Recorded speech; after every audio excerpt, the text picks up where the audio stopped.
3 ದಶಕಗಳ ನಂತರ ವೀರಶೈವ ಲಿಂಗಾಯತರು ಮತ್ತೆ ಒಗ್ಗೂಡಿದ್ದು ದಾವಣಗೆರೆಯಲ್ಲಿ ನಡೆಯಲಿರುವ ವೀರಶೈವ ಪೀಠಾಚಾರ್ಯರ ಶೃಂಗಸಭೆಯಲ್ಲಿ ಒಂದೇ ವೇದಿಕೆಯಲ್ಲಿ ಪಂಚ ಪೀಠಾಚಾರ್ಯರು ಒಟ್ಟಿಗೆ ಸೇರುತ್ತಿದ್ದಾರೆ. ಜುಲೈ 21 ಹಾಗೂ 22ರಂದು ವೀರಶೈವ ಪೀಠಾಚಾರ್ಯರ ಶೃಂಗಸಭೆ ದಾವಣಗೆರೆಯಲ್ಲಿ ನಡೆಯುತ್ತಿದ್ದು, ಈ ಶೃಂಗಸಭೆಯಲ್ಲಿ ವೀರಶೈವ ಲಿಂಗಾಯತ ಸಮುದಾಯದ 5 ಮಠಾಧೀಶರು ಒಟ್ಟಿಗೆ ಕಾಣಿಸಿಕೊಳ್ಳಲಿದ್ದಾರೆ.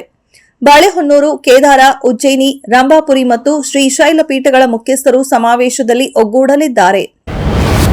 ರಾಜ್ಯದಲ್ಲಿ ಮಕ್ಕಳ ಪೌಷ್ಟಿಕತೆ ಬಗ್ಗೆ ಆತಂಕ ಮೂಡಿದ್ದು, ರಾಜ್ಯ ಸರ್ಕಾರ ಸಮೀಕ್ಷೆಯಂತೆ 2024 ಹಾಗೂ 25ರಲ್ಲಿ 1.10 ಲಕ್ಷ ಮಕ್ಕಳು ಅಪೌಷ್ಟಿಕತೆಯಿಂದ ಬಳಲುತ್ತಿದ್ದಾರೆ ಎಂಬ ಆತಂಕಕಾರಿ ಅಂಶ ಬೆಳಕಿಗೆ ಬಂದಿದೆ. ಮಕ್ಕಳ ಪೌಷ್ಟಿಕತೆ ವೃದ್ಧಿಗಾಗಿ ಶಾಲೆಗಳಲ್ಲಿ ಬಿಸಿಯೂಟ, ಮೊಟ್ಟೆ ವಿತರಣೆ ಸೇರಿ ಹಲವು ಕ್ರಮಗಳನ್ನು ಕೈಗೊಳ್ಳಲಾಗುತ್ತಿದೆ. ಆದರೂ ಅಪೌಷ್ಟಿಕ ಮಕ್ಕಳ ಸಂಖ್ಯೆ ಹೆಚ್ಚುತ್ತಿದೆ. ಮಕ್ಕಳ ಪೌಷ್ಟಿಕತೆಗೆ ಸಂಬಂಧಿಸಿ 2024 ಹಾಗೂ 25ನೇ ಸಾಲಿನಲ್ಲಿ ರಾಜ್ಯ ಸರ್ಕಾರ ಎಲ್ಲಾ 31 ಜಿಲ್ಲೆಗಳಲ್ಲಿ ಸಮೀಕ್ಷೆ ನಡೆಸಿದೆ. ಅದರಲ್ಲಿ ಕಳೆದ ಸಾಲಿನಲ್ಲಿ 1.10 ಲಕ್ಷ ಮಕ್ಕಳು ಅಪೌಷ್ಟಿಕತೆಯಿಂದ ಬಳಲುತ್ತಿರುವುದು ಪತ್ತೆಯಾಗಿದೆ.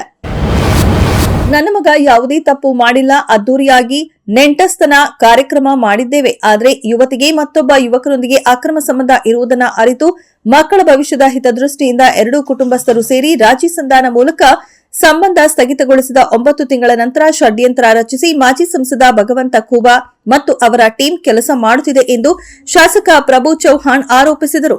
ಮಾಜಿ ಕೇಂದ್ರ ಸಚಿವ ಸ್ವಪಕ್ಷೀಯರೇ ಆದ ಭಗವಂತ ಖೂಬಾ ಅವರು 2014ರಿಂದ ಸತತವಾಗಿ ಇಂತಹ ಕೆಲಸ ಮಾಡುತ್ತಿದ್ದಾರೆ ಎಂದು ಕೆಲವು ವಿಡಿಯೋ ಮತ್ತು ಫೋಟೋಗಳನ್ನು ಪ್ರದರ್ಶಿಸಿ ಖೂಬಾ ವಿರುದ್ಧ ಅಸಮಾಧಾನ ಹೊರಹಾಕಿದರು.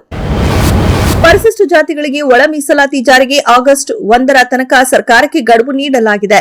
ಬೇಡಿಕೆ ಈಡೇರದಿದ್ದರೆ ಆಗಸ್ಟ್ 16ರಿಂದ ಎಲ್ಲಾ ಜಿಲ್ಲೆಗಳಲ್ಲಿ ಜಿಲ್ಲಾಧಿಕಾರಿಗಳ ಕಚೇರಿ, ತಹಶೀಲ್ದಾರ್ ಕಚೇರಿಗಳಿಗೆ ಬೀಗ ಹಾಕಿ ಮಾದಿಗ ಸಮುದಾಯ ಹೋರಾಟ ನಡೆಸಲಿದೆ ಎಂದು ಬಿಜೆಪಿ ಸಂಸದ ಗೋವಿಂದ ಕಾರಜೋಳ ಹೇಳಿದರು.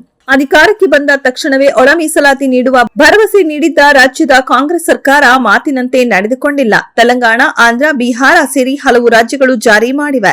ಸಿಎಂ ಹೀಗೆ ನಿರ್ಲಕ್ಷಿಸಿದರೆ ಆಡಳಿತ ನಡೆಸಲು ಬಿಡುವುದಿಲ್ಲ ಎಂದು ಎಚ್ಚರಿಕೆ ನೀಡಿದರು.